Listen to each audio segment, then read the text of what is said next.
Welcome back to my YouTube channel Yallappa truck driver all over India. ಎಲ್ಲಿ ಹೋಗ್ತಾ ಇದ್ದೇನೆ ಅಂದ್ರೆ ಈಗ ಆಕ್ಚುಲಿ ಈ ಐಸರ್ ಶೋರೂಮ್ ಇಂದ 4 ಕಿಲೋಮೀಟರ್ APMC ಮಾರ್ಕೆಟ್ ಇತ್ತು. ಅಲ್ಲಿಗೆ ಬನ್ನಿ, ಅಲ್ಲಿ ಒಂದು ತರ್ಪಲ್ ತಗೊಂಡೋಗಿ ಅಂತ ಹೇಳಿದ್ರು. ತಗೊಂಡೋಗ ಅದಕ್ಕೆ ನಾ ಏನ್ ಮಾಡಿದೆ, ಆಟೋಗೆ ಕೇಳಿದೆ 150 ಅಂದ. ಆದ್ರೆ ರೋಡ್ ಫುಲ್ ಜಾಮ್ ಇತ್ತು. ಇನ್ನು ಆಟೋದಲ್ಲಿ ಕುತ್ಕೊಳ್ಳೋದು ಒಂದೇ, ನಾ ನಡ್ಕೊಂಡು ಹೋಗೋದು ಒಂದೇ ಅಂತೇಳಿ 3.5 ಕಿಲೋಮೀಟರ್ ಇದೆ ಅಲ್ಲಿಂದ APMC ಮಾರ್ಕೆಟ್ಗೆ. ಸಿಟಿ ಜಾಮ್ ಅಲ್ಲಿ ಸ್ವಲ್ಪ ಎಲ್ಲ ಬಿಸಿ ಇದ್ರಲ್ಲಿ ಹೋಗ್ತವೆ.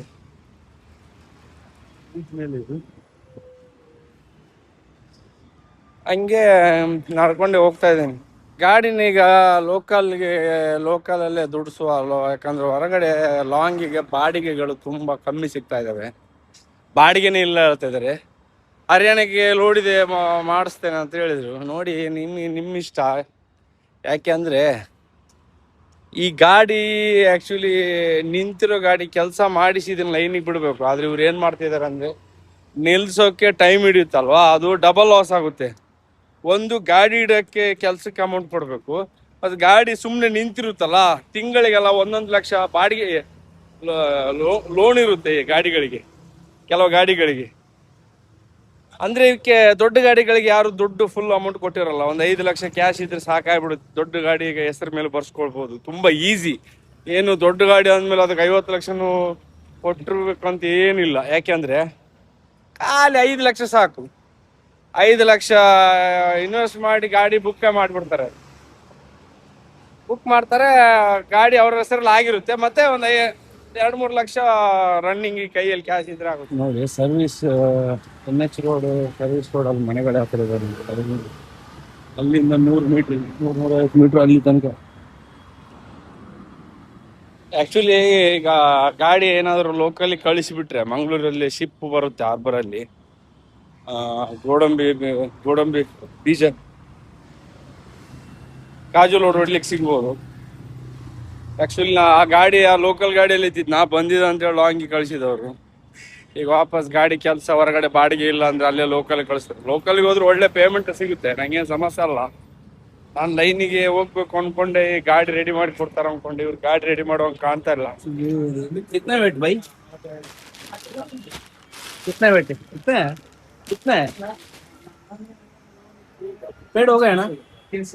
बिल कुछ नहीं चाहिए ना?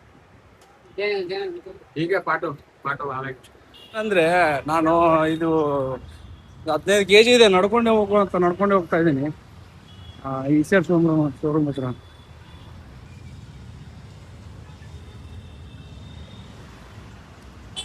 ನೋಡಿ, ಈ ಜಾಮಿಗೆ ನಾನು ನಡ್ಕೊಂಡು ಹೋಗ್ತಾ ಇದ್ದಿದ್ದು. ನಾನು ಈ ಜಾಮಿಗೆನೆ ನಡ್ಕೊಂಡು ಹೋಗ್ತಾ ಇರ್ಬೋದು. ಜಾಮ್ ಒಳಗೆ ಅವ್ರಿಗೆ 150 ಕೊಟ್ಟು ಅವ್ರ ಜೊತೆಗೆ ಇನ್ನೊಂದು 3/4 ಗಂಟೆ ನಿಲ್ಲೋ ಒಳಗೆ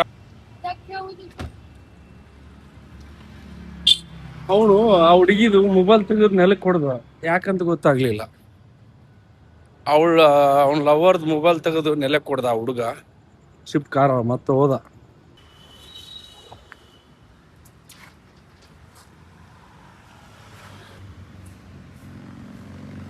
ಡಾಮಿನೋಸ್ ಆರ್ಡರ್ ಮಾಡಿದ್ದೆ, ಅದೇ ತಿಂದು ಸಾಕಾಗಿ ಇನ್ನೂ ಗಾಡಿ ಲೋಡ್ ಆಗಿಲ್ಲ.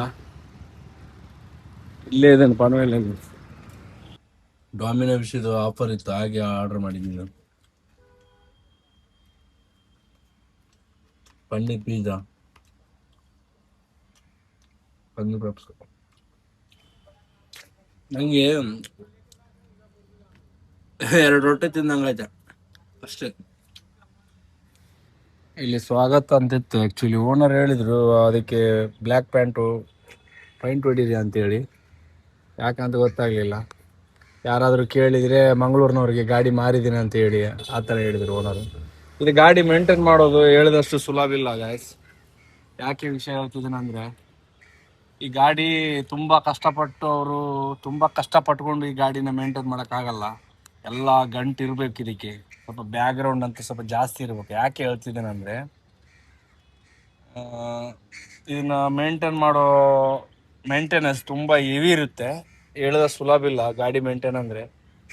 ನಿಮ್ಗೆ ಈಗ ಅರ್ಥ ಆಗಲ್ಲ ಗಾಡಿ. ಅದಕ್ಕೆ ಈಗ ನೋಡಿ, ಸಣ್ಣ ಗಾಡಿದು ಬೇರೆ ಮೇಂಟೆನೆನ್ಸ್, ದೊಡ್ಡ ಗಾಡಿದು ಬೇರೆ. ಒಮ್ಮೆ ಲೋಡ್ ಆಯ್ತಂದ್ರೆ ಅದರಲ್ಲಿ ಲಕ್ಷ ಗಂಟ್ಲೆ ಏನು ಹಣ ಉಳಿಯೋದಿಲ್ಲ, ಆದರೆ ಲಕ್ಷ ಗಂಟ್ಲೆ ಖರ್ಚು ಮಾಡ್ಲಿಕ್ಕೆ ಸಿಗುತ್ತೆ ಓನರ್ಗಳಿಗೆ. ಅದನ್ನ ಧೈರ್ಯಕೋಶವಾಗಿ ಮಾಡೋಕ್ಕೆ ಓನರ್ಗಳು ರೆಡಿ ಇರಬೇಕು. ಮತ್ತು ಗಾಡಿನ ಚೆನ್ನಾಗಿ ಇಟ್ಕೊಳ್ಳೋದು ಡ್ರೈವರ್ಗಳ ಮೇಲೆ ಡಿಪೆಂಡ್ ಇರುತ್ತೆ. ಈಗ ನಾ ಏನೂ ಮಾಡೋಕ್ಕಾಗಲ್ಲ. ಈಗ ಇನ್ನು ಮುಂದೆ ನಾ ವಿಡಿಯೋ ಮಾಡೋಕ್ಕಾಗುತ್ತೆ ಇಲ್ಲ ಅಂತ ನನಗೂ ಕನ್ಫ್ಯೂಸ್ ಇದೆ. ಯಾಕೆಂದರೆ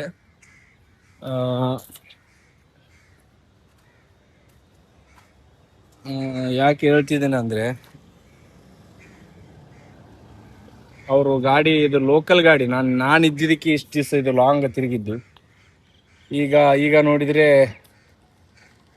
ಇದನ್ನ ಸೇಲ್ ಮಾಡುವ ಹಂತದಲ್ಲಿ ಇರಬೇಕು ಓನರ್. ಯಾಕಂದರೆ ಗಾಡಿ ಈ ಲೈನಿಗೆ ಅಲ್ಲ, ಇದು ಲೋಕಲಿಗೆ ನಾನು ನಿಲ್ಲೋದಿಲ್ಲ. ಲೋಕಲಿಗೆ ಗಾಡಿ ಇಟ್ಟರೆ ನಾನು ಫಸ್ಟ್ ಆಫ್ ಆಲ್ ನಾನು ಬಂದಿರೋದು ಲಾಂಗಿಗೆ ಅಂತೇಳಿ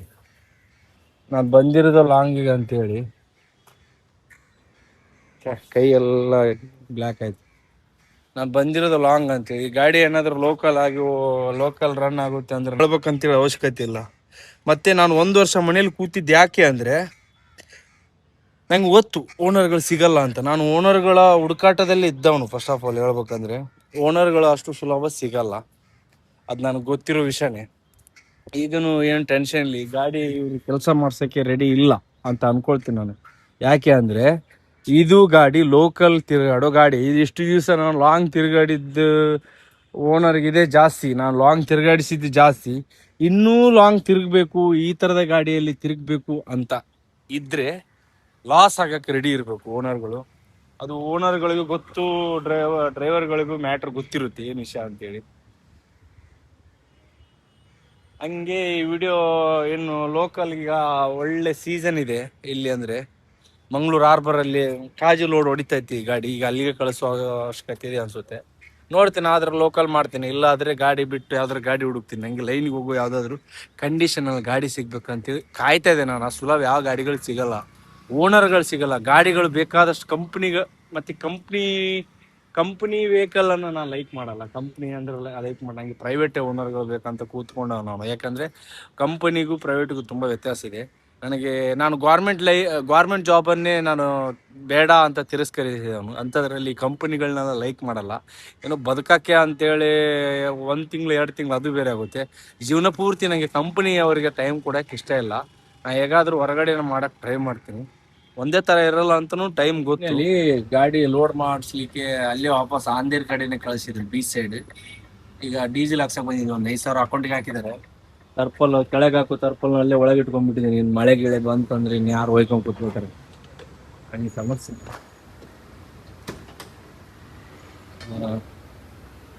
ಅಷ್ಟೇ ಕೇಳ್ತೀನಿ. एक नॉर्मल से बिल दे, गाड़ी नंबर कुछ नहीं, नॉर्मल 5,146 रुपये आ सकते हैं. 53 ಬರಲ್ಲ, 52ವರೆ ಬಿಲ್ ನಾರ್ಮಲ್ ಸಿಗುತ್ತೆ. ಗಾಡಿ ಒಳಗೆ ಲೋಡಿಂಗ್ ಪಾಯಿಂಟ್ ಇರುತ್ತೆ ನನಗೆ.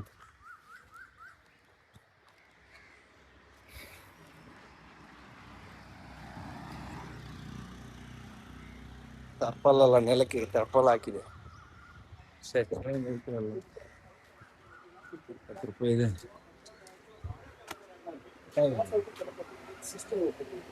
त्यानंतर कायदा सुव्यवस्थेची संबंधित